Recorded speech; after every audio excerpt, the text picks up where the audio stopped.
Hello and welcome to Stories of Scotland, a whirlwind Scottish history podcast celebrating Scottish heritage, culture and folklore. I'm Jenny, a Bakewell tart. And I'm Annie, and this week we're looking at tartans, not tarts, Jenny. I was promised pastries! But yes, pastries aside, this week we have a lovely lighthearted look at legends about tartans for you all. I'm excited about this episode because folklore is my happy place. Mine is Acklety Bury. Now, tartan is the most iconic fabric of Scotland, recognisable around the globe. With a colourful and distinctive crisscrossing pattern, tartan is a bright and beautiful symbol of Scottish identity. Did you know, Annie, that the oldest fragment of tartan found in Britain dates from the 3rd century Common Era? I did know that. This is the Falkirk tartan, is it? Yes, it is the Falkirk tartan, and it is by far the most famous thing that Falkirk is known for. This really famous tartan. For anyone listening, Falkirk is also famous for Falkirk wheel, and Jenny wanted to make this pun that was based on her writing wheelie 12 times in the script about wheels. But when you listen, you can't really hear the pun, so I'm explaining it, thus ruining the pun. It's okay, Annie. I really thought you were going to take this out on the edit, so I'm glad I even made it in. Now, the Falkirk tartan was discovered in Falkirk near the Antonine Wall, which is a Roman wall that spanned the central belt. The tartan itself had been used as a stopper in a big vase that contained a massive hoard of almost 2,000 Roman coins. The Falkirk tartan's cloth is woven with brown and cream sheep wool, which creates a simple light and dark checkered pattern. So this little scrap of fabric in the big red earthenware vase is evidence of tartan in Scotland in the 3rd century, which is pretty incredible that this woolen fabric has lasted about 1800 years. It is! It's amazing! When the Falkirk hoard was first found in 1933, it took a wee while to realise the importance of this tartan stopper, because everyone was just too excited about all of the silver coins. It's a classic. I'm surprised they even noticed it was there at all. It had been a workman who was digging for the council, and his spade went through the vase. So he just, he went down on his hands and knees, found that he had a vase he'd just broken full of coins, and he wrapped it all in his jacket and then locked it in a tool shed before delivering it to the council. So the tartan was just noticed as an afterthought to all of these coins. Are we sure it wasn't just like a scrap of his shirt that he'd used to wrap it in, and everyone's thinking it's 1800 years old, and actually it's 2 years old from a charity shop? It's definitely an 1800-year-old piece of fabric. And the funny thing is, the same day that they found it, the news spread throughout town like hotcakes, and everyone came down with their spades to start digging the same trench that the council had been digging up. So, he had all of his work done for free that day. Not bad, not bad. Well, in this episode, Annie, tartan is anything but an afterthought. With such a long history of tartan in Scotland, we have some smashing legends and lore about this beautiful fabric. Smashing enough to destroy an ancient vase. Just a quick thanks to our sponsors of this episode, Scotland Shop.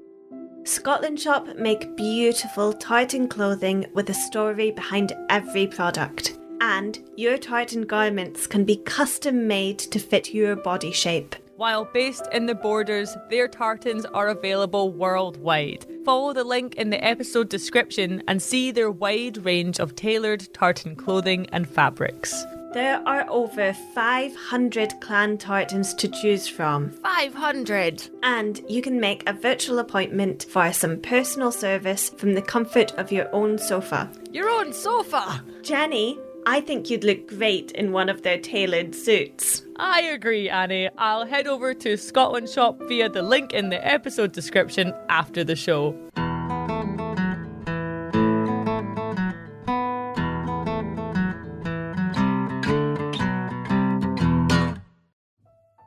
story takes place in the Borders, in a wee town called Hawick. Now, some people pronounce it Howick, but a quick Google has taught me that people from Hawick tend to call it Hawick. Yet more controversy comes from the Stories of Scotland podcast. Hawick was famous for its sheep market in long ago days. This is a very simple and sweet story, and I'm going to open it with a wee poem written by a Hawick boy, William Scott, in 1924.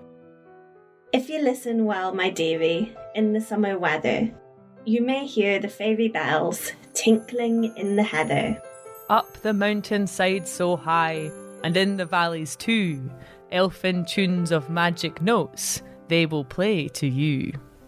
When the wind blows soft and laden with the scent of clover, then it's time to listen close, ere it passes over. First you hear the faintest rustle, then the mystic sound, and your eyes grow big with wonder, and you feel yourself spellbound. Ah, I just love that it was a local child to the story that wrote that poem. Mm-hmm. So as I said, this is a story about fairies and a story about a plaid. Now, a shepherd's plaid is a very precious garment. You can see the shepherd's plaid in action in old photographs, and it's a very distinctive mark of the profession. Alongside the shepherd's crook and the shepherd's dog, that's all that a good shepherd would need to find their sheep. The word plaid comes from Gaelic for blanket, and it's a very simple garment of thick woven wool. It's a really practical, large piece of fabric that you can drape over your shoulder, folded up if the sun is shining and warm, and it's not too much of a burden to carry. But if the weather changes, you can quickly unravel it and use it as a full cloak to cover your body. Cloak on the go. It's said that a plaid could see a shepherd through a dreadful blizzard, but they had other uses too.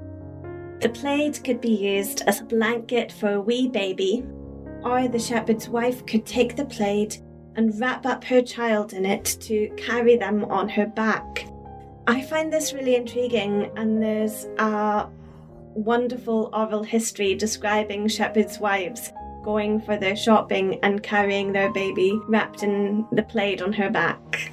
I find it so charming, and also it's really sad because you never see this nowadays. You never see the plaid in use. All right, that's it. Stories of Scotland merch. Get your own maternity plaid with us. But a plaid isn't just for young families. It's also for young sweethearts. If you were to be dating a shepherd, it was an intimate gesture for them to share their plaid with you, as it would be wide enough to wrap over an extra set of shoulders and perfect for snuggling. Oh, I think that's really quite romantic, Jenny. Yeah, and before there were hoodies to steal, there were plaids. Instead of hoodie hunters, you've got plaid pinchers.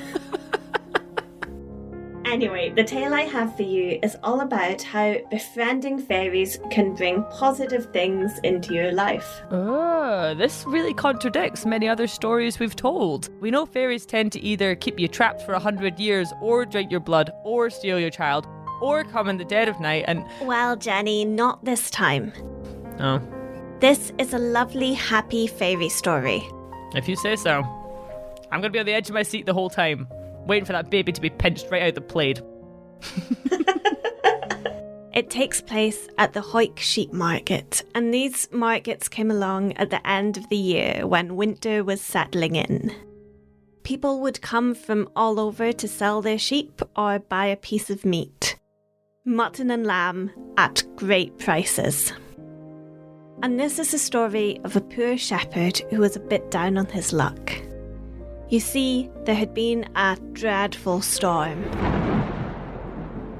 And this shepherd had lost almost all of his flock.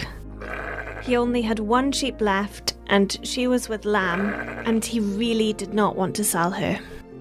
Shall we give her a name? Barbara. Okay. So our poor shepherd and Barbara were going to market. The shepherd was hungry and desperate, but he might get good money for Barbara. Though he really did not want to let her go because she was a particularly pretty and well-tempered sheep who always gave him very healthy lambs. But they trudged along together, hoik bound. The Hoik sheep market was a big event for everyone. People rich and poor would attend the sheep market. Our poor shepherd was almost there when he heard some frightful and invisible crying. You can't see me, but I'm sad. Oh. Shocked, he looked around the road but could see no one there. The sound was as though it was coming from several women, all who were weeping, wailing and worrying.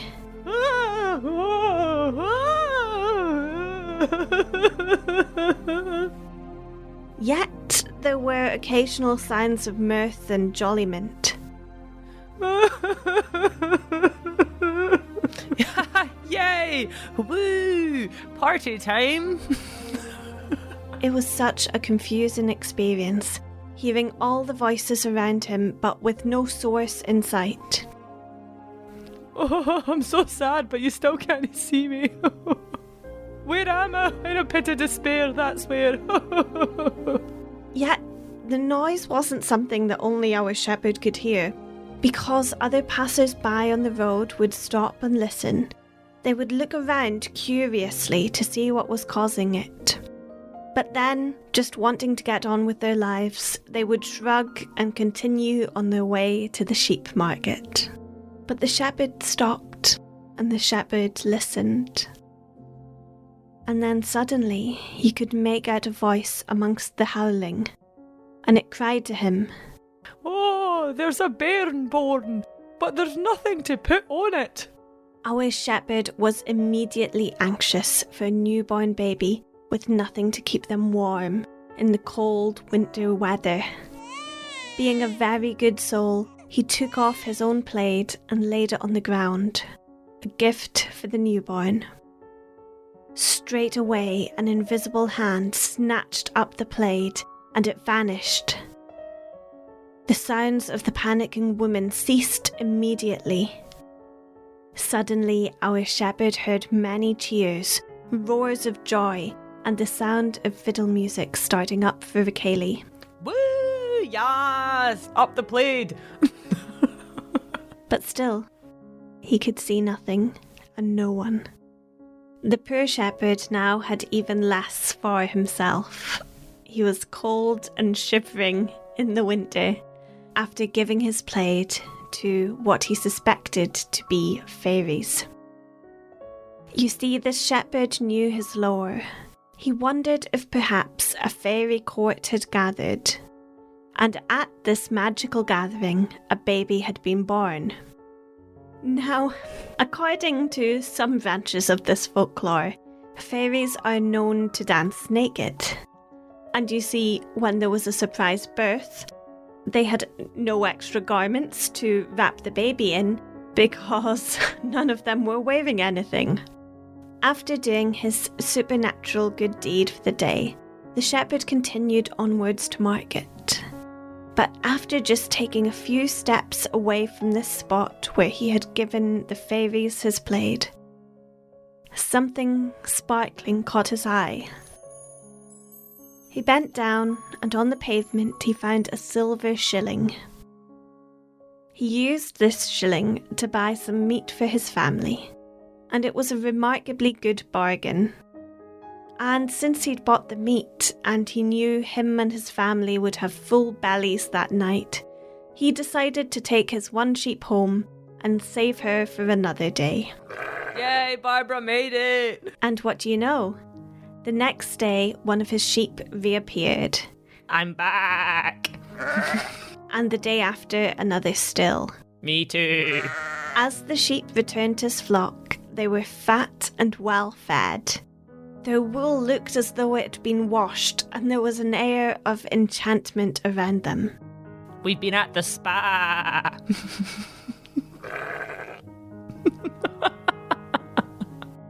It was as if, instead of being lost in a storm, they had maybe just taken a trip to a land of fairies.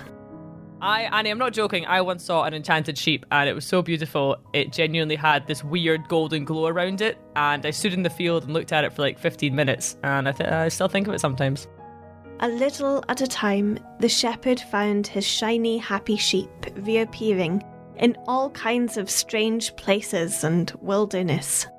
The next spring, all the sheep had beautiful, healthy lambs who played merrily in the fields.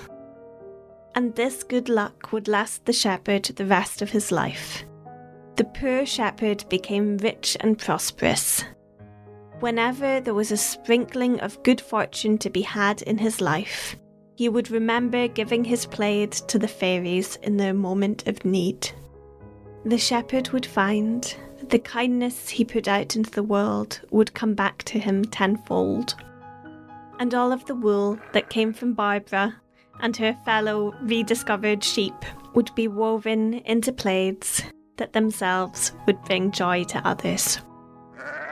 Oh, it's really nice to see the fairies being portrayed nicely in one of the tales. I feel like so often they're, if not bad, at least mischievous. So it's really nice to hear they are nuanced creatures, and while sometimes they can be a bit mean or mischievous, they can also be incredibly kind and repay genuine human kindness with genuine fairy kindness. I just really enjoyed the way that all of the shepherd's sheep came back to him. They came back, Annie.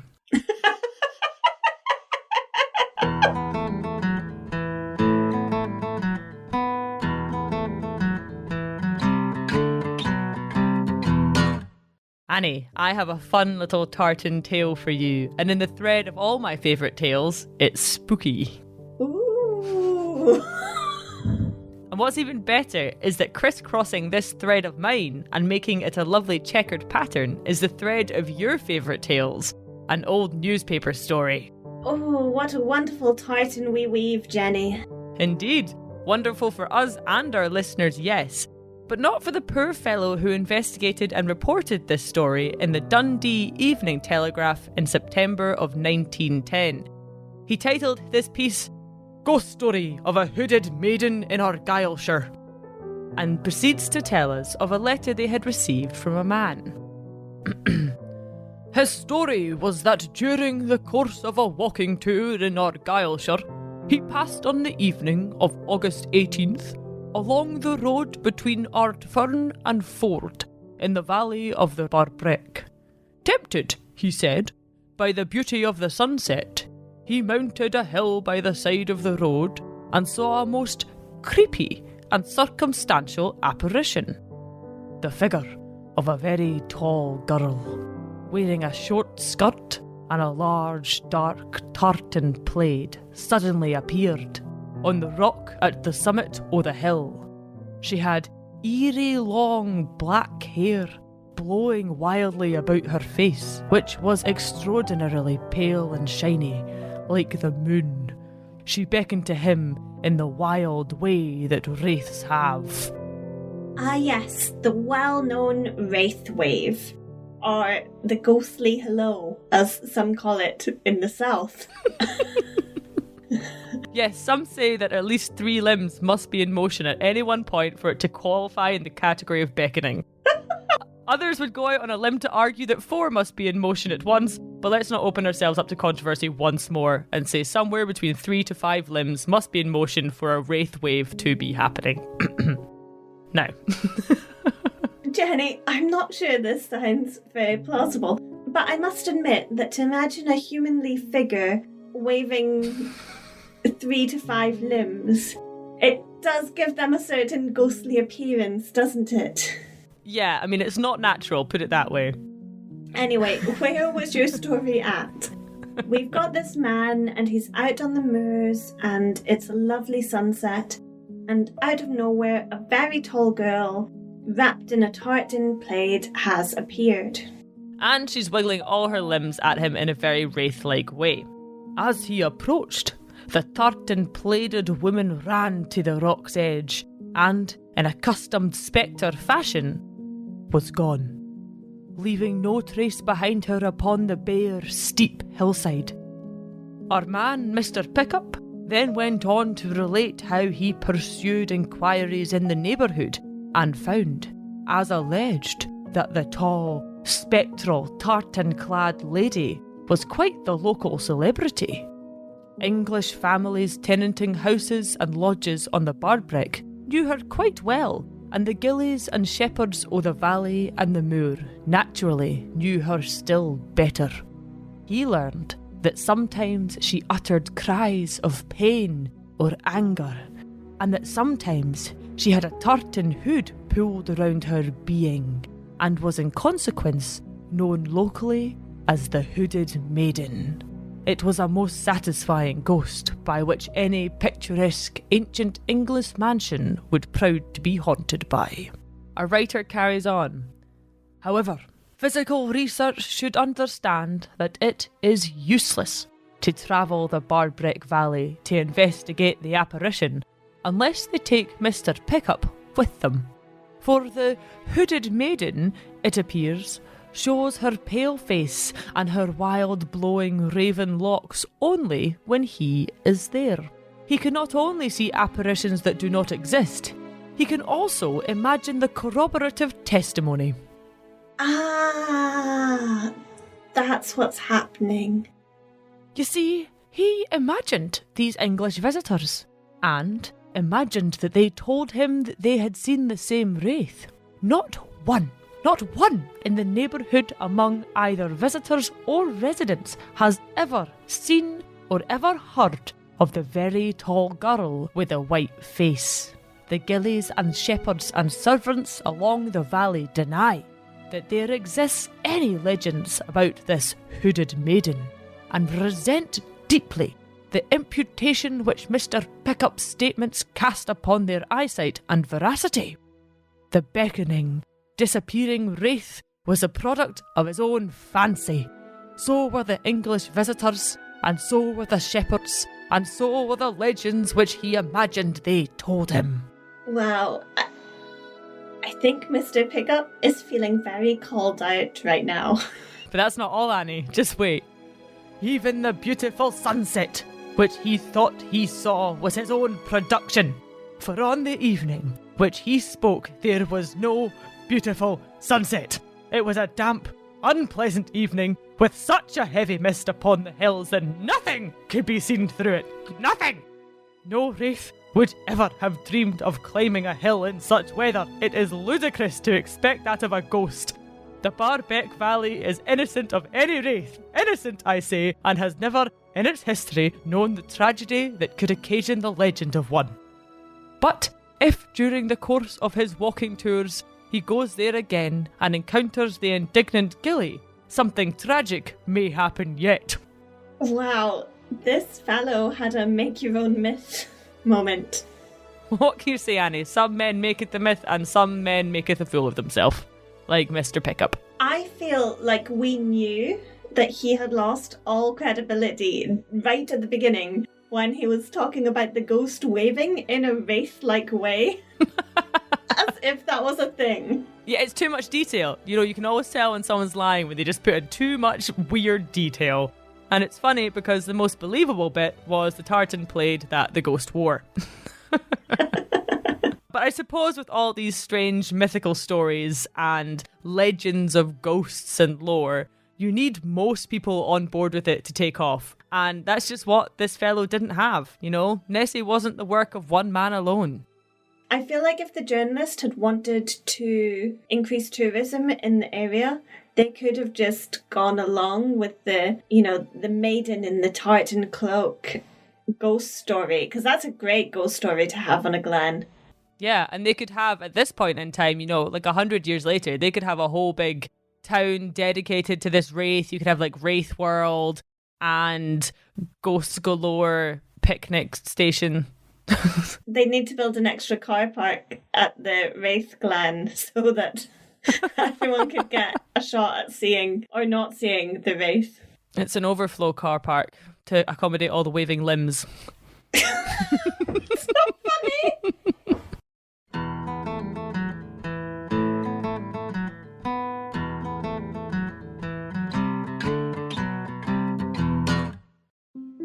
Just a quick thanks to our sponsors of this episode, Scotland Shop. Scotland Shop make beautiful tartan clothing with a story behind every product. And your tartan garments can be custom made to fit your body shape. While based in the Borders, their tartans are available worldwide. Follow the link in the episode description and see their wide range of tailored tartan clothing and fabrics. There are over 500 clan tartans to choose from. 500! And you can make a virtual appointment for some personal service from the comfort of your own sofa. Your own sofa! Jenny, I think you'd look great in one of their tailored suits. I agree, Annie. I'll head over to Scotland Shop via the link in the episode description after the show. So, Jenny, I've just finished a storytelling mentorship programme with Traditional Arts and Culture Scotland, and I've been thinking about how we build stories. Firstly, congratulations, that's so cool. And secondly, we build them with Pritt stick, duct tape, and some good old Scottish pizzazz. Well, get out the Pritt stick, because I've found a kind of skeleton story of joke folklore in an oral history. And when I first heard it, I really wanted to retell it with some embellishment, so we're going to try that today. I love that there's joke folklore, and not all stories are cautionary tales and lessons to be learned, but they can also be playful and lively and fun too. I hope that's what we're going to do here. This is a tale about a skilled tartan weaver from Harris named Morag. Morag lived alone in a wee croft, and she led a simple but content life. Every day, out of Morag's wee crofter's shed, you could hear the rattling mechanic gurgling that came from her old loom.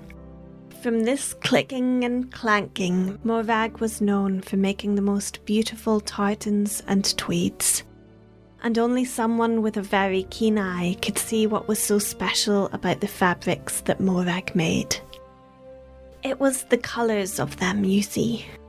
Morag had the eye of an artist. She combined colours across the warps and the weft of the weave in a way that made the whole fabric sing, that perfectly painted a picture of landscape and a feeling of longing. From all of Harris, everyone knew Morag's beautiful tartan whenever they saw it. You could be 1,000 miles from Harris and see a stranger in the distance across the street wearing a plaid of Morag's tartan, and it transported you and transformed you. Your heart would echo with the singing waves of the Minch. You could smell the wild flowers of the machair and soar on the wing of the sea eagle.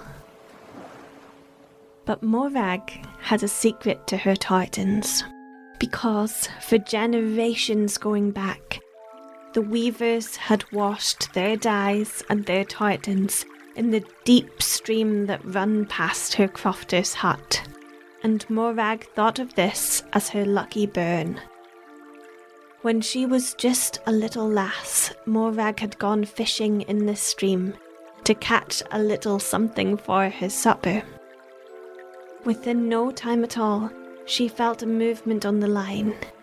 It was strong and powerful, and little Morag was half expecting that this thing would drag her into the stream, and she would get her dress wet and she would lose her catch, and her family would be a bit disappointed not to have the protein.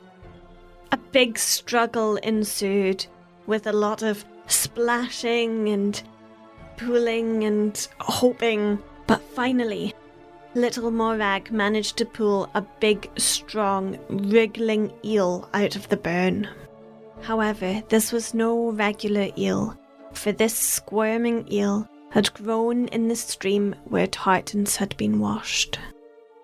For years and years, all of the colours had bled into the stream, and the eels had noticed this.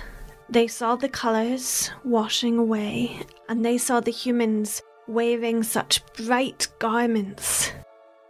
And they got jealous and adapted. because if the colours were in the stream, then the colours could become the eels as well. And that explains why little Morag was looking at the end of her line, right in the face of a tartan eel. The eel was splendidly patterned in gorgeous shimmering tartan. Morag was awestruck by how exquisite the eel's tartan bands were, made from the natural forces of the deep burn that had been carving the hills for centuries. And so Morag set this tartan eel free again to continue swimming upstream. And immediately forgetting about her grumbling tummy calling her to eat something, Morag went to her loom and began to weave the colours of the tartan eel. And so, from then onwards, whenever Morag needed inspiration, she would go to the stream and fish, and find another eel with its own tartan pattern, and weave that into her loom. Everything in Morag's world changed as her brothers and sisters left the island to find jobs in the big cities, and she herself grew old, but she stayed on this croft, enchanted by the beauty of the eels in the stream, and making a tartan so sublime that it told the story of her island. Whenever she wove her tartan, she felt a great happiness and fulfillment with her life, as though she was sharing a secret of the islands with all of the world. And that's the tale of the tartan eels. For anyone who's a fan of tartans and tweeds, I feel there's still an amazing synergy between the fabric and the landscape. And you can look at certain tartans and they really do draw you to a place. And though the story of Morag and the tartan eel is just a lovely joke, I think it really showcases how much craft makers and artists in Scotland really do draw from their environment. I think we live in a landscape that really shapes and inspires us.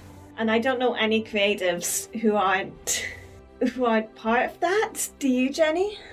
No, not at all. I think it's in order to create something truly beautiful, you have to be aware of the world around you. And when you're located in a beautiful place like Harris, of course you're going to be inspired by that and draw from the colours and textures and feelings that a place gives you. And even if the eel isn't real, I'm sure Morag went down to the river every day and was inspired by something beautiful. The colour of the sunlight on the water, you know, or a blooming flower by the banks. I like to think that that's how you write the podcast, Jenny, like besides a gorgeous stream, watching the way that the sun sparkles. But I know that you write it in a woolly blanket with a packet of jelly babies. And a hot water bottle. Yeah, it's winter. Yeah, my hot water bottle is lukewarm right now. But seeing as I have got a hot water bottle and it's freezing in my house, we are clearly getting towards the end of the year. And I've been having a really nostalgic time sort of looking back over 2021 and just thinking about what a great time it's been for us at Stories of Scotland, Annie. I don't think either of us could have imagined a better year for our little show. Our audience is growing around the world. Hello, everyone that's been with us and has joined us. We were nominated for a British Podcast Award. We had a wonderful rebrand and we got a great new logo. And most importantly, we designed the coolest shiny stickers ever for our supporters on Patreon. Which reminds me, we are almost out of these shiny stickers. So I think Annie and I, we were talking about making a cutoff at the end of the year for new Patreons and shiny stickers. So if it's something you've been meaning to do for a while, or if you've just joined us and love what we do, then you can head over to patreon.com/storiesofscotland and sign up to get access to loads more Scottish content and stories, and also a world famous shiny sticker. World famous. Are you making your own myth here, Jenny? Yes, and all I need is for half of the listeners to be on board with me and we're on the way. So with that, a massive thank you to our world famous new patrons, Lena, Andrea, Louisa, Jennifer, Joanna, Devin, Christoph, Caroline, Radish, Loretta, Morgan, and Megan. Thank you all so much, you absolutely fantastic people. I like to imagine you in Harris right now, in a very deep stream surrounded by tartan eels. Maybe you are the tartan eels. And they're friendly eels and they're singing you happy eely songs. Okay, I'm just going to stop this here. You could also support us by following us on all the social medias and giving us a like and a review. Annie hit her fantastic 500 and then sadly missed it being a nice round number. And it went on to like over 500, so she was really sad. So we're just going to have to get it to 1,000, folks. I was so excited because it was on 498.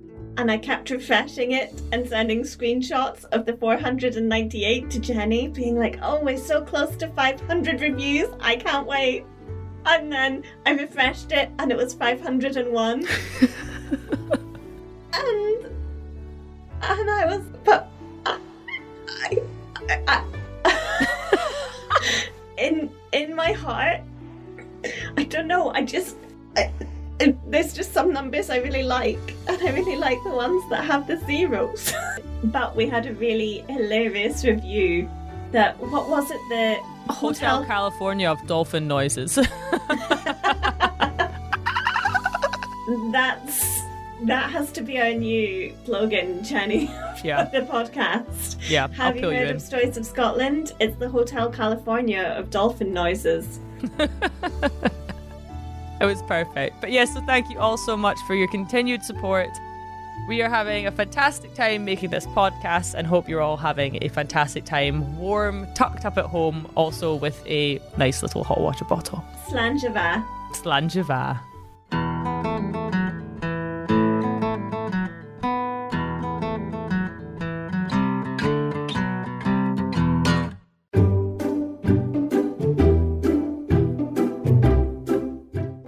Now, the tartan itself had been used as a stopper in a big vase that contained a massive hoard of almost 2,000 Roman coins. The cloth is woven with... Coins? What did I say? You said coins. Coins? No, now you're saying coins. But you said like coins. Coin? Okay, wait, so how'd you say it? Coins. Oh yeah, you're right. I'm putting a whole other bit. Yeah, you're putting coins. Coins. Oh my god, I've been saying that word wrong my whole life.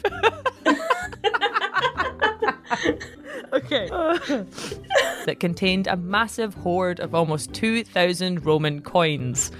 Did I say it right? Yeah, you did. Now, some people pronounce it Howick, but a quick Google has taught me that people from Hoyk tend to call it Hoyk.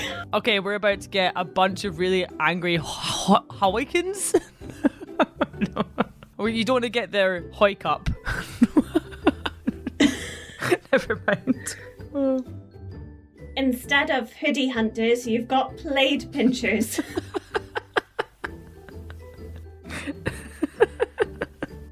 Would you share your plaid with Pauline? Well, to be fair, it usually goes the other way. I just steal all of her clothes. So, no.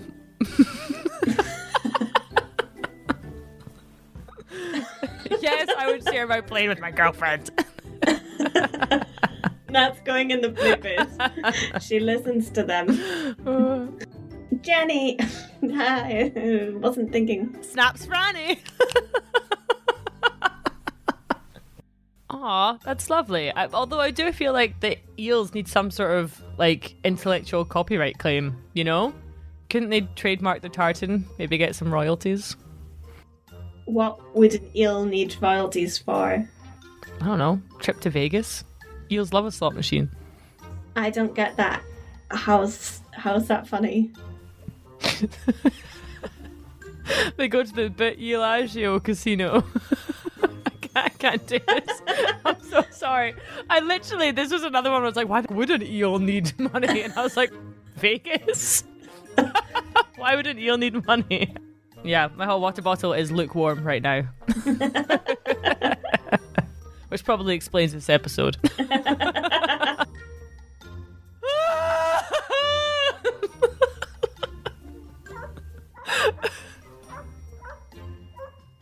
Wait 2 seconds.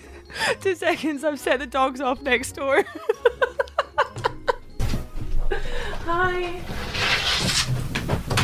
Hi, sorry. I was just being a dramatic potato. Alright, out you get.